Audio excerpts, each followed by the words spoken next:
tous les chevaux de Przewalski du monde descendent de 13 individus. Et donc actuellement, il y en a à peu près 3000 dans le monde de recensés. Il y a combien d'individus là? 47. Et sur les 47, là, il y a 6 poulains. Cheval de Przewalski est sur la liste rouge mondiale, donc les espèces en danger.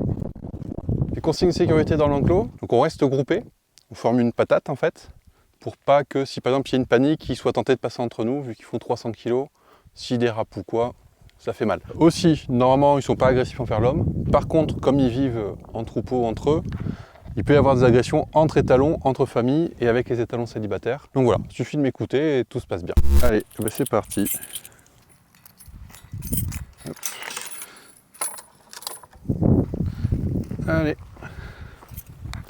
Donc l'histoire du cheval de Przewalski, donc déjà c'est le cousin du cheval domestique, c'est pas son ancêtre. Leurs lignées sont séparées il y a à peu près 45 000 ans. Et donc le cheval de Przewalski, lui, il est connu depuis longtemps par les Mongols, par les Chinois, les Ouzbeks, les Kazakhs, tout le monde le connaissait. Et les Occidentaux, en fait, l'ont découvert entre guillemets au 19e siècle. Il s'appelait donc le colonel Przewalski, Przewalski en français, qui était un colonel polonais qui bossait pour le tsar de Russie et qui voulait aller à Lhasa au Tibet, la capitale. Et un jour, en fait, un retour d'une de ces expéditions infructueuses, à la frontière entre la Russie et la Chine, on lui a offert un crâne et une peau en disant « Tiens, cadeau, cheval sauvage chassé par des Ouzbeks ». Donc il a ramené ça à Saint-Pétersbourg, donc ça on est en 1879. Et eux, les savants, par contre, ils se sont dit « Attendez, on va réfléchir, est-ce que c'est vraiment, 1, une nouvelle espèce, 2, juste une émionne, donc l'émionne c'est de l'âne asiatique, 3, juste des chevaux domestiques mongols en fait ».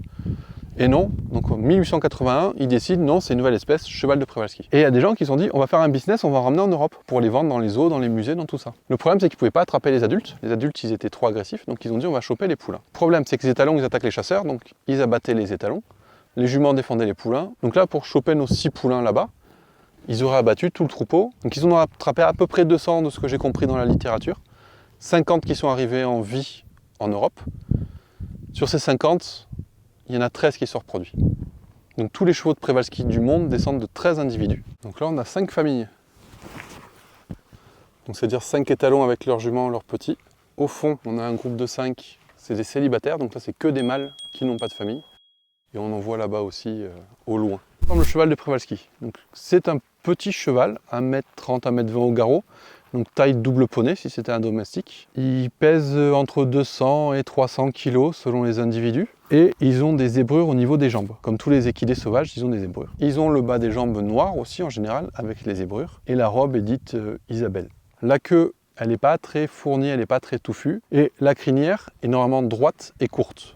En fait, elle tombe toute seule, la crinière. La différence physique vraiment avec le cheval domestique, c'est que le crâne est dit plus massif et que les yeux sont un peu plus vers l'avant par rapport à un cheval domestique. Alors là, on est sur le plateau du Cosméjean. Donc c'est en Lozère, dans le parc national des Cévennes. En fait, le milieu steppique dans lequel on est, c'est un des milieux qui est un des plus en danger sur Terre et qui a tendance à ce qu'on dit se refermer en fait. Là, on voit les gens ont planté des arbres, c'est des forêts de pins noirs d'Autriche pour faire du papier notamment. Et en fait, ces forêts en fait elles s'étendent petit à petit. Et s'il n'y a pas des herbivores comme des brebis, des chevaux ou autres, pour les brouter, en fait, ça va refermer le milieu et le cos va redevenir une forêt. C'était une forêt à l'époque, il y a très longtemps au néolithique, et ça va redevenir une forêt. En fait, il n'y a plus l'action de ces herbivores qui maintiennent le milieu ouvert. Et l'intérêt d'avoir le milieu ouvert, c'est par exemple d'avoir des oiseaux comme le Dicnem criard qui niche au sol, qui a besoin de ces endroits-là, de ces steppes. Pareil, la chouette chevêche, elle aime bien ça, elle aime bien les tas de cailloux qu'on voit partout qui s'appellent des clapasses, qui ont été créés par l'homme. Et l'intérêt du Cosméjean, c'est qu'à l'époque, le -20, c'était Courmin en hiver, avec de la neige et un été sec. Et la Mongolie, en fait, c'est -40, +40 à peu près les températures, et c'est sec. Donc en fait, ça rappelait beaucoup la Mongolie, c'était de la steppe aussi. Donc c'était un bon entraînement en fait pour les chevaux. En plus, il fallait beaucoup d'espace, et beaucoup d'espace à l'époque, on en trouvait en Lozère encore. Là, on est quand même relativement près. Oui. C'est impossible de caresser des chevaux comme ça. Ah non, moi j'y mettrais pas la main. Moi, les seuls que j'ai touchés, ils étaient morts ou endormis. Mais réveillés comme ça, non. Non, c'est... Les plus jeunes et les plus curieux vont venir nous voir peut-être à 2 mètres, quand ils nous connaissent quand même. Il y a combien d'individus là? 47. 47 chevaux sur 2 fois 200 hectares. Et sur les 47, là, il y a 6 poulains. Donc là, en fait, on a atteint notre seuil. C'est pour ça qu'on va en envoyer là à la fin de l'année en Espagne, sur un projet de rewilding Spain. Ça s'appelle les Iberian Islands. On va en envoyer 8, si tout se passe bien. Et ils seront sur 600 hectares, tout seuls. Comment est-ce que vous sélectionnez des chevaux qui partent en Espagne? Alors pour partir en Espagne, on va essayer d'envoyer des familles. C'est toujours mieux pour la survie et c'est mieux pour socialement et pour le stress.